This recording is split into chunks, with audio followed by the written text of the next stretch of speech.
আসসালামু আলাইকুম। আলহামদুলিল্লাহ, আলহামদুলিল্লাহ। তো আমি বাংলাদেশে গেছিলাম ছুটিতে ৩ মাসের জন্য।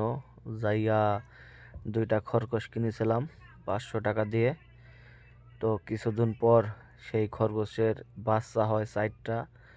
আলহামদুলিল্লাহ, অনেক সুন্দর। মানে আমি এখন প্রবাসে আছি, কিন্তু এই খরগোশের বাচ্চাগুলো দেখে আমার অনেক অনেক খুশি, অনেক আনন্দ পেয়েছি। মানে কি বলবো, মানে আমি অনেক খুশি যে এই খরগোশ কিনে রাইখাছিলাম, ওই খরগোশের বাচ্চা হয়েছে। বাচ্চা ৪টা হয়েছিল, কিন্তু আরেকটা ওই বড় খরগোশের মা ওইটাই পারিয়া টারিয়া মাইরা ফেলাইছে। এখন ৩টা আছে, আপনারা দেখতেই পারছেন কি সুন্দর কিউট। মানে অনেক, মানে কি বলবো বাসায় আপনাদেরকে বুঝিয়ে বলতে পারবো না যে আমার কি রকম যে ভালো লাগতেছে এই ভিডিওটা দেখে। আমার আম্মু ভিডিও করে পাঠিয়ে দিছে, যে বলছে তুই খরগোশ কিনছিলি, ওই খরগোশে তো বাচ্চা দিছে। তো অনেক সুন্দর সুন্দর বাচ্চা হয়েছে ৩টা।